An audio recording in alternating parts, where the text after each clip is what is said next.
কিন্তু একটু শান্ত হয়ে বসতে হবে সবাইকে, তাহলে কথা বলা যাবে। হইচই করলে তো কথা বলা মুশকিল। এখন এই যে এখানে হাজার হাজার ভাই বোনেরা উপস্থিত আছেন, মঞ্চে দলীয় নেতা কর্মীরা আছেন, সামনে মুরব্বীবর্গ আছেন। আসসালামু আলাইকুম। আসসালামু আলাইকুম। ভালো আছেন সবাই? আচ্ছা, প্রথমেই আমি আপনাদের কাছে ক্ষমা চাই নিচ্ছি, কারণ আমাদের এখানে আসার কথা ছিল 6টার সময়, আমরা এসেছি এখন কটা বাজে? 12টা বেজে গেছে না? 12টা বাজে, 12টা 12:30 বাজে বোধ নাকি, 3 মিনিট কম 12টা, 6 ঘন্টা লেগেছে। কারণ সেই ময়মনসিংহ থেকে আসার পথে সারা রাস্তা শুধু আপনারা যেরকম এখানে অপেক্ষা করছেন, ঠিক সারা রাস্তা মানুষ এরকম অপেক্ষা করছিল। সকলের সাথে একটু হাত মেলে আসতে আসতে অনেক সময় লেগে গেছে, আপনাদেরও কষ্ট হয়েছে, সেই জন্য আমি সকলের পক্ষ থেকে দুঃখ প্রকাশ করছি। এখন প্রিয় ভাই বোনেরা, রাত তো অনেক হয়ে গেছে, কথা লম্বা করে লাভ নাই। এই যে গাজীপুর শিল্পনগরী, গাজীপুর আমি মনে করি শুধু শিল্পনগরী না, এটি হচ্ছে বাংলাদেশের গার্মেন্টসের রাজধানী, গার্মেন্টস নগরী বা গার্মেন্টসের রাজধানী। এখন এই গার্মেন্টসে আমাদের লক্ষ লক্ষ মা বোনেরা কাজ করে, ভাইরাও কাজ করে এখানে। এই গার্মেন্ট শিল্প কে এনেছিল এই বাংলাদেশে জানেন আপনারা? কে এনেছিল বলেন তো? জিয়াউর রহমান, শহীদ রাষ্ট্রপতি জিয়াউর রহমান এই গার্মেন্ট শিল্পকে এই বাংলাদেশে নিয়ে এসেছিলেন। তার ফলে লক্ষ লক্ষ মানুষের কর্মসংস্থানের ব্যবস্থা হয়েছে, মা বোনদের কর্মসংস্থানের ব্যবস্থা হয়েছে। এই যে বিদেশে আমাদের শ্রমিক যায়, সেই শ্রমিক পাঠানোর ব্যবস্থা কে করেছিলেন? সেটাও শহীদ রাষ্ট্রপতি অর্থাৎ বিএনপি সরকারই করেছিল। তারপরে এই যে আজকে মা বোনরা যে ফ্রি শিক্ষা, আমাদের মেয়েরা যে ফ্রি শিক্ষা পায় স্কুলে, সে ক্লাস 1 থেকে ইন্টারমিডিয়েট পর্যন্ত, এটা কে করেছিল বলেন তো? খালেদা জিয়া। কাজেই এখন দেখেন এই তিনটা দিয়ে একটা জিনিস বোঝাই দিলাম আপনাদের সকলকে, পরিষ্কার হয়ে গেল যে এই দেশের খেটে খাওয়া মানুষের জন্য যদি কোনো দল কাজ করে থাকে, সেটা বিএনপি একমাত্র করে থাকে। প্রিয় ভাই বোনেরা, আগামী 12 তারিখে নির্বাচনে বিএনপি ইনশাল্লাহ জয়ী হলে পরে আমরা অনেকগুলো পরিকল্পনা নিয়েছি। তার মধ্যে একটি পরিকল্পনা হচ্ছে এই যে যেমন গার্মেন্ট শিল্প আছে, এই গার্মেন্ট শিল্পের মতো নতুন আরো আমরা শিল্প আনবো, যেখানে আমাদের আরো বেশি সংখ্যক মা বোনেরা কর্মসংস্থানের ব্যবস্থা হবে, যেখানে আমাদের তরুণ ভাই বোনেরা সেখানে কর্মসংস্থানের ব্যবস্থা করতে হবে। নতুন শিল্প আমরা এই দেশে নিয়ে আসব, যেখান থেকে আবার দেশে আরো বেশি বিদেশে রফতানি হবে।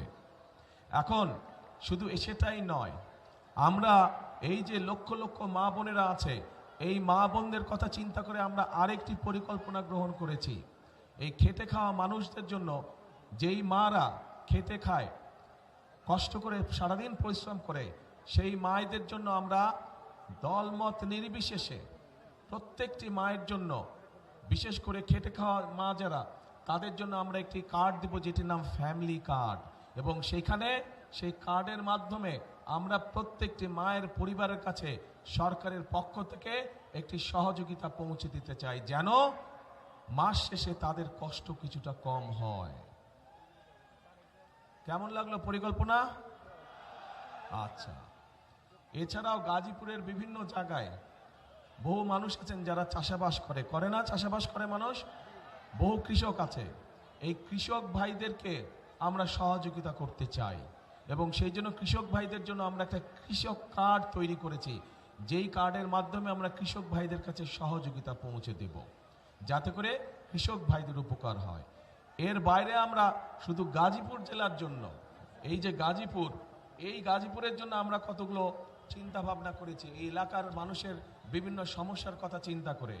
যেমন আপনাদের এইখানে জয়দেবপুর রেল ক্রসিং এর উপরে একটা ওভারপাস নির্মাণ করা, যেটা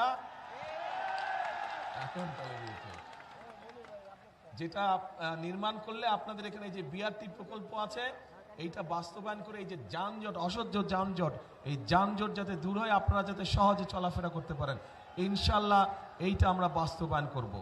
শুধু তাই নয়, বিশেষ করে আমাদের নারী শ্রমিক যারা আছেন তারা যাতে নিশ্চিন্তে টেনশনে না থাকেন সন্তানদেরকে নিয়ে, সেই জন্য কিছু কিছু গার্মেন্টসে আছে, বাট সকল শিল্প প্রতিষ্ঠানে আমরা আমাদের বোনদের জন্য তাদের বাচ্চারা যাতে ঠিকভাবে থাকে, ঠিকভাবে তাদের দেখাশোনায়, তাদের জন্য ডে কেয়ার সেন্টার তৈরি করার পরিকল্পনা আমরা নিয়েছি। প্রিয় ভাই বোনেরা, আপনাদের এখানে বড় বড় কয়েকটি খাল আছে, তুরাগ, তারপরে লবণদহ আর চিল্লাই খাল আছে। এগুলো কি বন্ধ হয়ে গেছে?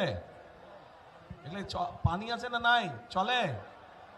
হ্যাঁ, দূষণে সব বন্ধ হয়ে গেছে। তো এটা কি খাল খনন করা দরকার, পরিষ্কার করা দরকার? করবেন সবাই মিলে? আমরা যদি শুরু করি কাজ করবেন?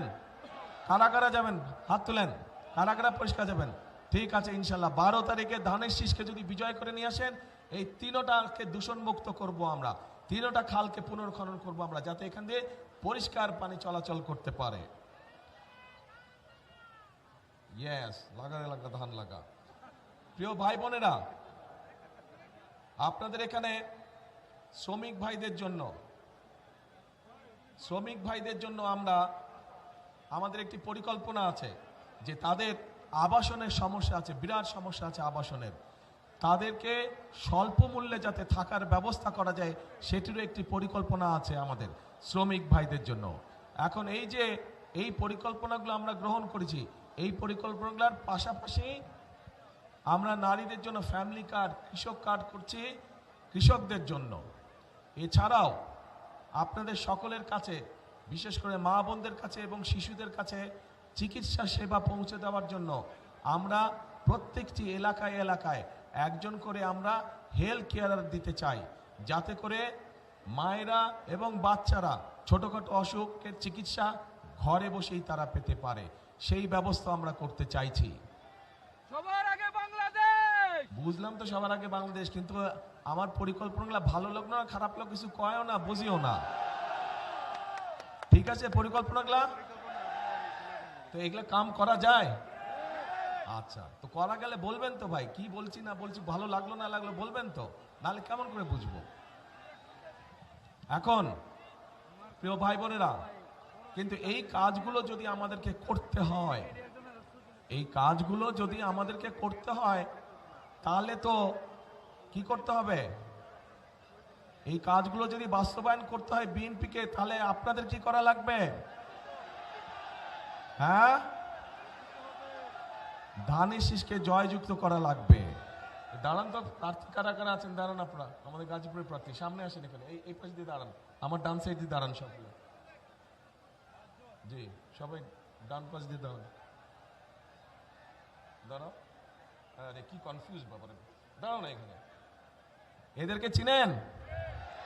এদের সবার হাতে আমরা ধানের শীষ দিয়েছি, কিন্তু এই যে যেই কাজগুলো বললাম, এই কাজগুলো যদি আপনাদের উপকারে লাগে মনে করেন, তাহলে এই মানুষগুলোকে ধানের শীষ দিয়েছে, এই ধানের শীষকে জয়যুক্ত করতে হবে, এই মানুষগুলোকে জয়যুক্ত করতে হবে। পারবেন কি? পারবেন? হ্যাঁ, এদেরকে জয়যুক্ত করতে হবে। এদেরকে যদি জয়যুক্ত করা হয়, তাহলে এই যে খাল খননের কথা বললাম, এদেরকে যদি জয়যুক্ত করা হয়, তাহলে যে ফ্লাইওভারের কথা বললাম, এদেরকে যদি জয়যুক্ত করা হয়, তাহলে শ্রমিকদের আবাসনের কথা বললাম, এই সবগুলো কাজ, এই যে নারীদের জন্য ফ্যামিলি কার্ডের ব্যবস্থা, কৃষক কার্ড, এই সবগুলো কাজ করা যাবে এই ধানের শীষ যাদের হাতে তুলে দিয়েছে এদেরকে জয়যুক্ত করলে পরে। কিন্তু এই যে 12 তারিখে বসেন আপনারা, এই যে 12 তারিখে যে আপনারা যাবেন, কোথায় যাবেন বলেন তো? সকাল সকাল, হ্যাঁ, ভোট কেন্দ্রে। কখন যাবেন? হ্যাঁ, কখন যাবেন? রাইট, ফজর পড়ে যাবেন না, যার যার ভোট কেন্দ্রের সামনে গিয়ে জামাত করে ফজর পড়বেন, যাতে আগে থেকে ওখানে কেউ অবস্থান নিতে না পারে। ধানের শীষের যত ভোটার আছে আপনার আশেপাশে সবাইকে নিয়ে ওখানে গিয়ে ফজরের জামাত আদায় করবেন এবং বসবেন, যেন কেউ ষড়যন্ত্র করে আগেই ভিতরে ঢুকে বসে না থাকে। এই সতর্ক দৃষ্টি রাখতে হবে। গত 15-16 বছর আপনারা দেখেছেন কিভাবে এই এলাকার সহ সারা বাংলাদেশে আপনাদের যে ভোটের অধিকার, সেই অধিকারকে কিভাবে ডাকাতি করে নিয়ে গিয়েছিল। এইবার ডাকাতি করতে দিবেন? ভোট ডাকাতি হতে দিবেন? এই গাজীপুরের মানুষ কিন্তু প্রমাণ করে দেখিয়েছে 2024 সালে আন্দোলনের সময় এই গাজীপুর থেকে হাজার হাজার মানুষ সেদিন ঢাকা শহরে গিয়েছিল। কাজেই এই যে আমাদের গণতন্ত্রকে যে আবার পুনরুদ্ধার করেছে, স্বাধীনতাকে যে আবার রক্ষা করেছে, গাজীপুরের মানুষের বিরাট একটা অবদান আছে। কাজেই এই অবদানকে কোনোভাবেই বৃথা দিতে যাওয়া যাবে না। আর প্রিয় ভাই বোনেরা, আপনাদের কাছে আমার আরেকটা হক আছে। এই সেই গাজীপুর, এই সেই ভাওয়াল মাঠ, যেখানে স্বাধীনতা যুদ্ধের আগে ছোটবেলায় আমি এই মাঠে অনেক দৌড়াদৌড়ি করেছি, এই মাঠে অনেক খেলেছি আমি। এই মাঠের ওইখানে এইদিকে তো রাজবাড়ি বোধহয় এইদিকে না, আমার হাতে ঠিক রাজবাড়ির উল্টা দিয়ে ওখানে ছোট ছোট দুটো লাল রঙের বাংলো ছিল আগে। প্রথম যেই বাংলোটা ছিল, এখানে মুরব্বী যারা আছে তাদের খেয়াল আছে, প্রথম যেই বাংলোটা ছিল ওইটাতে আমরা থাকতাম, আব্বা আম্মা আমি আর আমার ছোট ভাই, আমরা চারজন ওইটাতে থাকতাম। কাজেই ছোটবেলাটা আমার এই গাজীপুরে বহুদিন, এই ছোটবেলাটা আমার এই জায়গায় কেটেছে। আমার এই মাঠে আমি অনেক দৌড়াদৌড়ি করেছি, অনেক খেলেছি আমি। কাজেই গাজীপুরের মানুষের কাছে আমারও একটি হক আছে। আমার শিশুকাল আপনাদের সাথে কেটেছে, কাজেই ওই হিসাবে আপনাদের কাছে আমারও দাবি থাকলো ধানের শীষকে জয়যুক্ত করার জন্য। কে দাবি করতে পারে? ধন্যবাদ। এখন প্রিয় ভাই বোনেরা, আন্দোলন হয়েছে, সংগ্রাম হয়েছে, স্বৈরাচার বিদায় হয়েছে দেশ থেকে। এখন হচ্ছে দেশ গড়ার পালা, এখন হচ্ছে মানুষের ভাগ্য পরিবর্তন করার সময়। কাজেই আমাদেরকে পরিশ্রম করতে হবে, আমাদেরকে কাজ করতে হবে, আমাদেরকে ঐক্যবদ্ধ থাকতে হবে। আমরা যদি ঐক্যবদ্ধ থাকি, আমরা যদি কাজ করি, আমরা যদি পরিশ্রম করি, ইনশাল্লাহ ধীরে ধীরে আমরা আমাদের সেই প্রত্যাশিত বাংলাদেশকে গড়ে তুলতে সক্ষম হব। কে একসাথে আমরা কাজ করব? ইনশাল্লাহ। সেজন্যই আমি বলি, সেজন্যই আমি একটি কথা বলি, করব কাজ, কে করব কাজ, গড়ব দেশ। সবার আগে রাইট, সবার আগে বাংলাদেশ। কাজেই সেই বাংলাদেশকে যদি গড়ে তুলতে হয়, তাহলে আমাদেরকে একসাথে থাকতে হবে, আমাদেরকে সঠিক লোককে ভোট দিয়ে জয়যুক্ত করতে হবে, যাতে তারা আপনাদের সমস্যার সমাধান করতে পারে, এলাকার মানুষের সমস্যার করতে পারে, এলাকার সমস্যার সমাধান করতে পারে। এবং আমাদেরকে সতর্ক থাকতে হবে, যেই অধিকার আদায় করার জন্য হাজার হাজার মানুষ জীবন দিয়েছে, সেই অধিকার যাতে ষড়যন্ত্রকারে আর কেউ ছিনিয়ে নিতে পারে না। এই ব্যাপারে আমাদেরকে সতর্ক থাকতে হবে, সজাগ দৃষ্টি রাখতে হবে।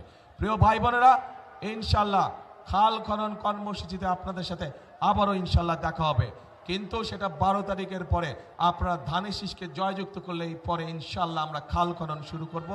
দেখা হবে আপনাদের সাথে খালের মধ্যে, ঠিক আছে ইনশাল্লাহ। আল্লাহ হাফেজ। বাংলাদেশ জিন্দাবাদ, বাংলাদেশ জাতীয়তাবাদী দল জিন্দাবাদ। আসসালামু আলাইকুম।